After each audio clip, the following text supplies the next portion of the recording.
성찬에 대한 것, 성찬을 그들은 오용하고 있었습니다. 그리고 그래서 사도 바울은 성찬의 유래와 그 시행의 의의에 대해서 잘 설명해 주고 있습니다. 고린도전서 11장 1절부터 16절에서 여자들이 교회에서 수건을 쓰느냐 안 쓰느냐라는 문제가 서로 간에 문제가 되었습니다.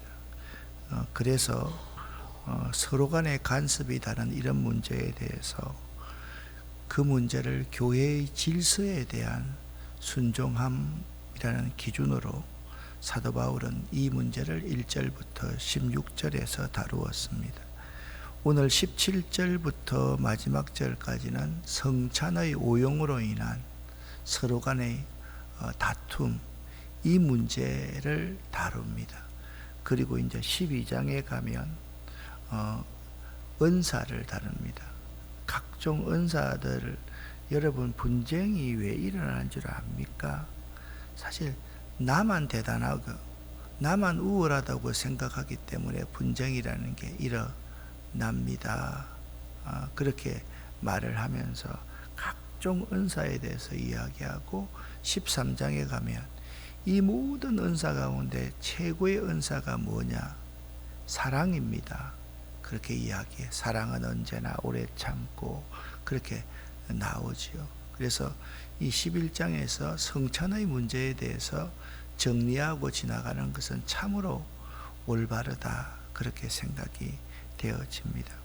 어떻게 성찬이 오용되었는지 17절부터 22절까지를 쉬운 성경으로 같이 한번 읽어보겠습니다. 이제부터 말하는 내용에 대해서는 여러분을 칭찬하지 않겠습니다. 그것은 여러분의 모임이 유익이 되는 것보다는 해가 되기 때문입니다. 첫째로, 내가 듣기로는 여러분이 교회에서 모일 때 파벌이 생긴다고 하는데 나는 그것이 어느 정도는 사실이라고 믿습니다. 여러분 중에서 누가 하나님께 인정받는 사람인지 분명하게 드러나게 하기 위해서는 다른 점도 있어야 할 것입니다. 그러니 여러분이 한자리에 모여 나누는 식사는 성만찬을 나누는 것이 아닙니다. 먹을 때 각자가 자기 것을 먼저 갖다 먹어버리기 때문에 어떤 사람은 굶주리고 어떤 사람은 술에 취합니다. 여러분에게 먹고 마실 집이 없습니까? 여러분이 하나님의 교회를 멸시하고 가난한 사람들에게 굴욕감을 주려는 것이 아닙니까? 내가 더 이상 무슨 말을 하겠습니까? 이런 행동에 대해 잘했다고 칭찬할까요? 이번 일에 대해서는 절대로 칭찬할 수가 없습니다. 아멘. 바울은 말씀드렸듯이 고린도 교회를 책망할 때 항상 먼저 칭찬하고 그들의 이해를 구하고 책망을 했습니다. 그러나 이 문제만은 먼저 칭찬하고 나중에 책망하고 이 문제가 아니라 직접적으로 이 문제를 다루지 않으면 안 되었습니다. 초대교회에서는, 특별히 고린도 교회에서는 오늘날 성찬식과 달리 예찬으로 불린 성도들의 회식과 겸한 성찬을 준행하였습니다. 고린도 교인들은 각자가 자기가 먹을 것을 가지고 와서 예찬을 하고 예찬하는 전후에 성찬을 하였던 것입니다. 그래서 이 식 전후에 성찬식을 거행했는데요. 그런데 문제가 생겼습니다. 가난한 자들은 집에서 가져올 것이 없으므로 배가 고플 수밖에 없었으며 부자는 취하도록 먹고 과식하였고 둘 사이에 알력과 분쟁이 생기게 된 것입니다. 그것은 온 교회가 서로 사랑하는 중에 기쁘게 음식을 나누는 예연답지도 않았을 뿐만 아니라 분쟁을 하면서 성찬을 거행한다는 것이 도대체 의의가 있겠습니까? 성찬의 의미가 무엇인데 말입니까? 이것은 주님의 교회를 업신여기고 빈궁한 성도들을 부끄럽게 하는 것이었습니다. 세상 사람들도 그렇게 하지 않는데 말입니다.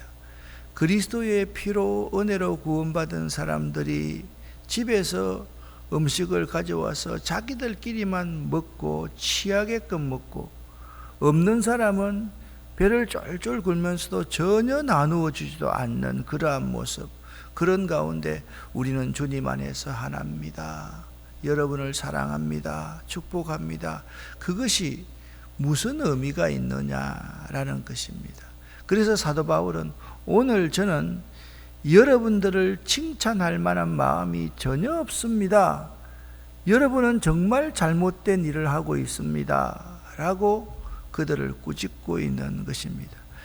그런 그들의 모임은 유익되지 못하고 도리어 해가 되었고요. 따라서 바울은 너희가 함께 모여 주의 만찬을 먹을 수 있는 자격도 없는 사람들이다 라고 꾸짖고 있는 것입니다. 우리 주님께서 베푸신 성만찬의 정신과 가치를 전혀 이해하지 못하고 있었던 것입니다. 성만찬이 교회와 그 교인들 한 사람 한 사람에게 축복이 되지 못하고 도리어 영적인 부정적인 문제를 야기시킨다면, 연약한 성도들이 그거로 말미암아 상처를 받고 교회를 떠나는 예식이 된다면 주님께서 주신 그 축복의 기회가 오히려 해를 입는 계기가 될 것이고 교회 공동체를 깨뜨리는 문제가 되기 때문입니다. 그래서 오늘 19절 말씀을 보면 이렇게 말합니다.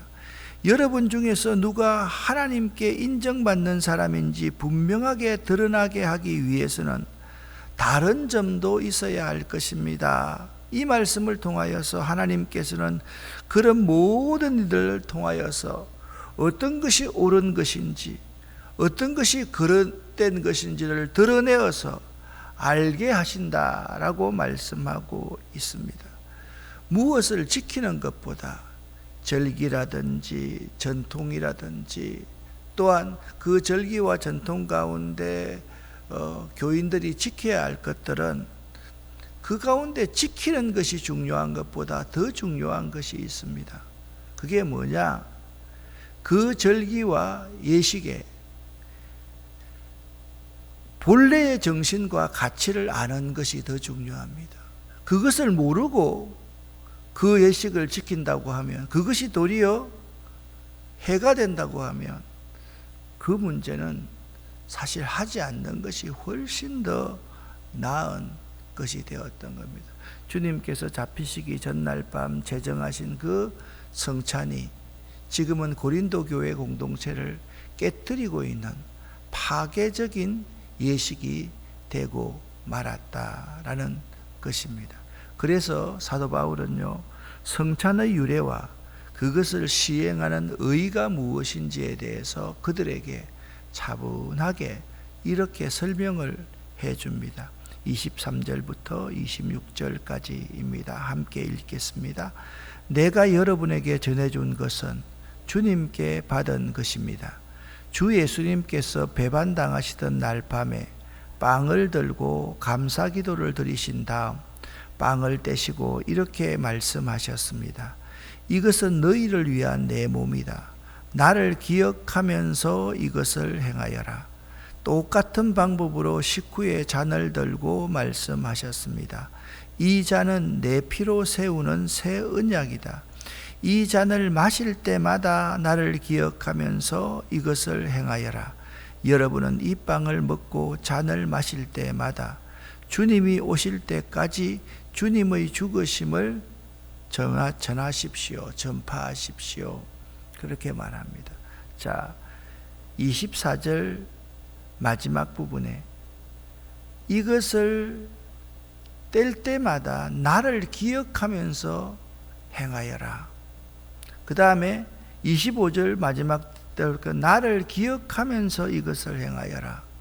그러면 예수님께서 왜 성찬식을 제정하셨는가? 성찬을 제정하셨는가? 그냥 나 예수를 기억하면서 하라. 예수? 그들은 이렇게 생각합니다. 예수님을 생각만 하면 되지. 예수님의 죽으심을 생각만 하면 되지. 그런데 예수님이 왜 죽으셨는지, 왜 떡을 떼셨는지, 왜 잔을 들게 하셨는지를 그들은 전혀 모르고 오용하고 있었던 것입니다. 바울은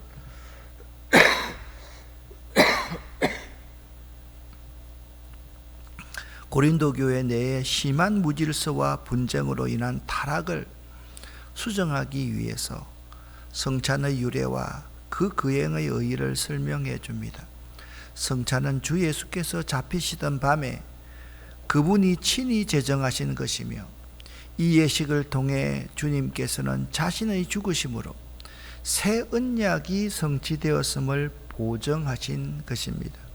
주님께서는 당신의 살을 지켜서 사람들에게 주셨고, 당신의 피를 흘림으로써 죄인들의 죄를 대속했습니다.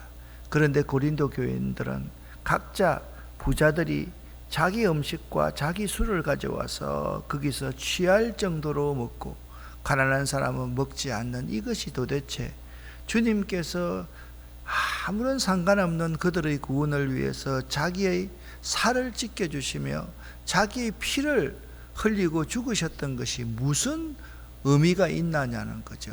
살리기 위해서 성찬을 제정했는데 사람을 상처를 주고 사람이 교회를 떠나게 하고 서로가 분쟁하게 하는 것, 이것이 무슨 의미가 있느냐라고 지금 꾸짖고 있는 것입니다.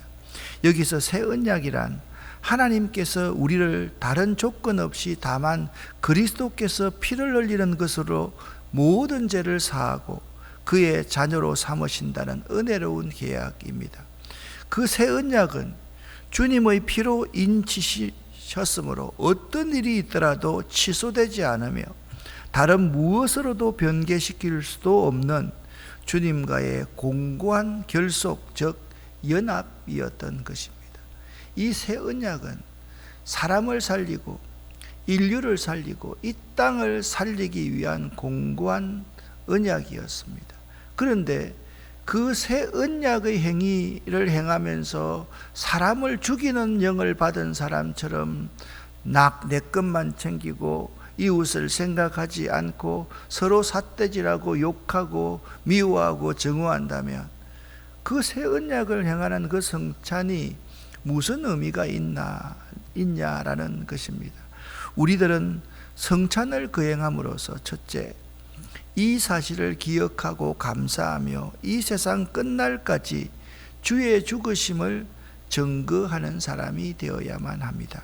둘째, 성찬을 행함으로 말미암아서 주의 사랑과 재림을 기억하면서 주의 재림이 있을 때의 기쁨의 축연, 곧 어린 양의 혼인잔치를 바라보면서 성찬을 거행할 수 있어야만 됩니다. 세 번째, 우리들은 성찬을 거행함으로써 주의 죽으심으로 그와 함께 죽고 그와 함께 살아 새 생명을 얻은 새로운 피조물들이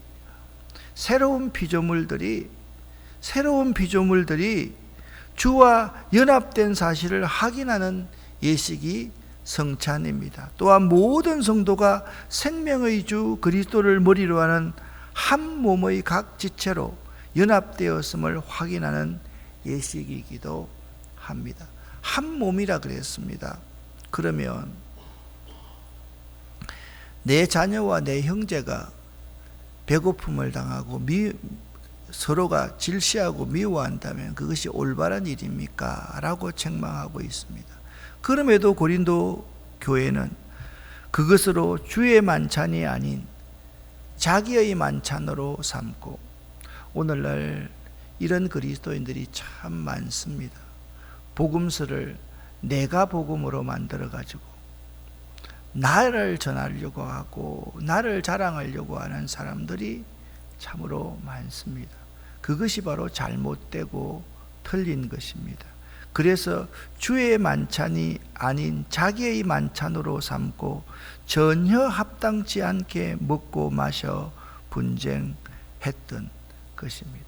그러면 주의 떡과 잔을 합당하게 받는 태도는 무엇일까요? 27절부터 34절까지 개역 개정 4판으로 읽어보겠습니다. 그러므로 누구든지 주의 떡이나 잔을 합당하지 않게 먹고 마시는 자는 주의 몸과 피에 대하여 죄를 짓는 것이니라.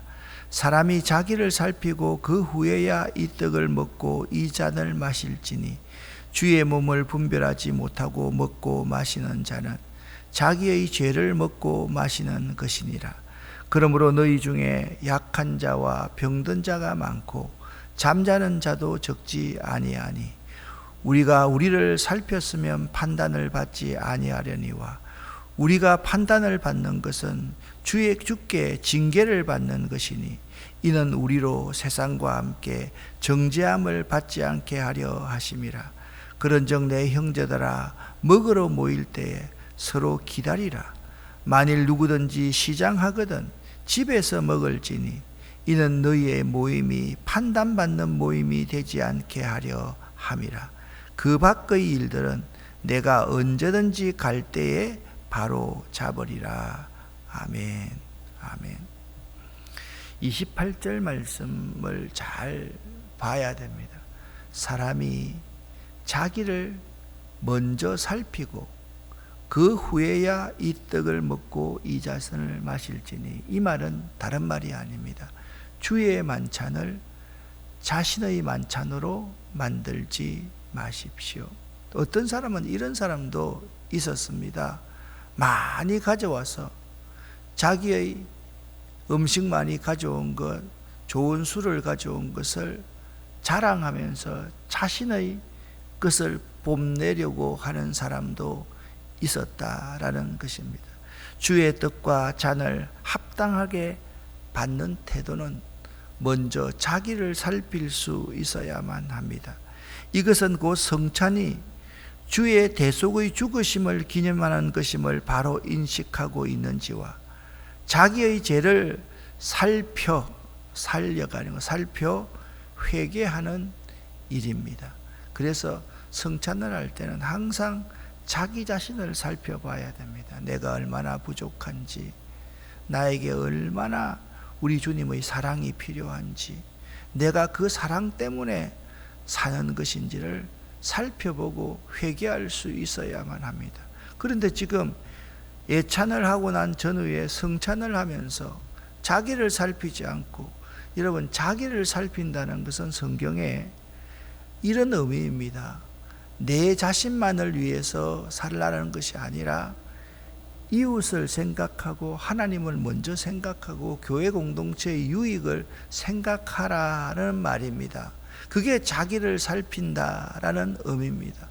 자기를 살핀다고 하면서 이웃을 먼저 생각하지 않고 배려하지 않고 그들의 아픔과 연약한 믿음을 가진 사람들을 먼저 생각하지 않고 하나님께 영광 돌리는 것을 먼저 생각하지 않는 사람들이 자기를 살피지 않는 사람들인 것입니다.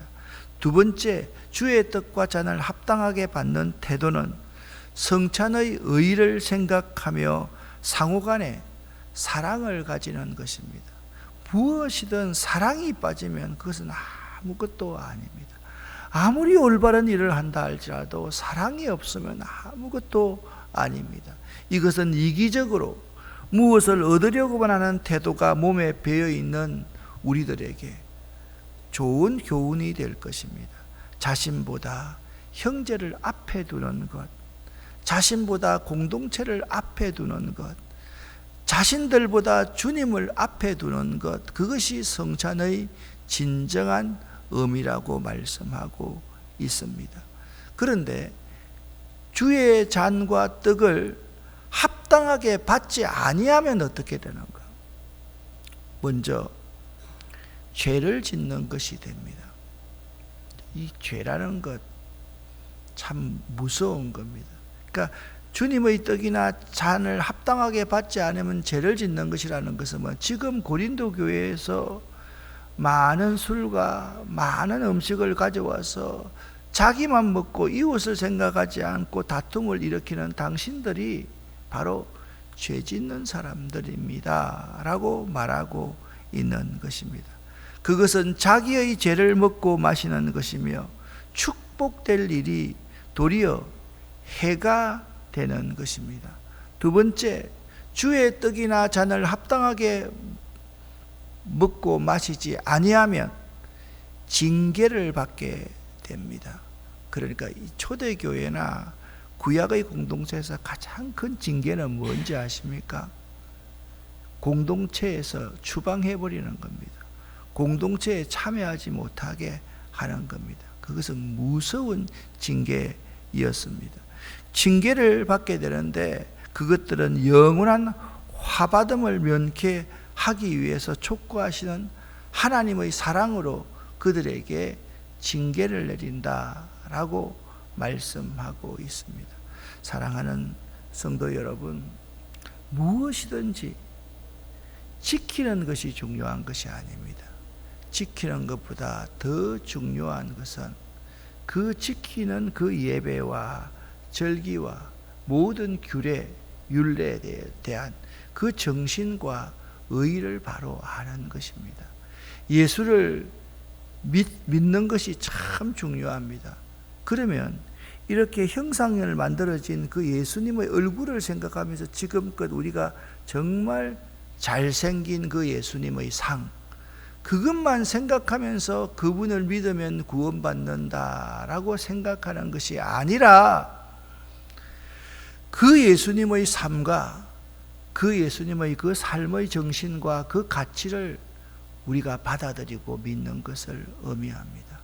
예수님께서 나 같은 죄인을 위해서 십자가에서 살을 찢기시고 피를 내어 주신 그 대속의 사랑을 베푸신 것처럼 우리도 그 정신과 그 가치를 가지고 분명히 살아낼 때 우리 주님께서 영광을 받으실 것이고 우리 하나님께서 영광을 받을 것이고 교회 공동체에 점점 더 믿음이 연약한 사람의 믿음이 성장하고 성숙하게 될 것이고 믿지 않는 사람들이 많이 나오게 될 것입니다.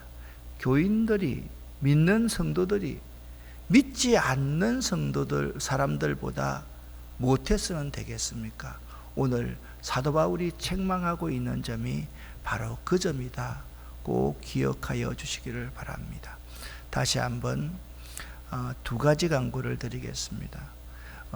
내일 10시 반에 제1환경센터에서 여러분 다 메시지 받았겠지만은 방목, 우리가 지난 6개월 동안 키웠던 닭을 방목하는 예배를 드리게 됩니다. 여러분들이 가실 분들은 거기 주소로 10시 반까지 와주시고 그렇지 않은 분들은 교회 9시 반까지 오셔서 꼭 함께 출발해서 예배 드리고 딱 거기에서 전체 예배 한 40분 정도 드리고 바로 돌아오도록 그렇게 하겠습니다. 여러분 내일 9시 반 그쪽에서 10시 반 그 예배를 꼭 기억해 두시고 두 번째 여러분 간절히 기도합니다. 여러분 꼭 메모를 해 두세요. 조미연 근사님을 위해서 꼭 여러분들이 기도해 주시기를 부탁을 드립니다. 기도하겠습니다.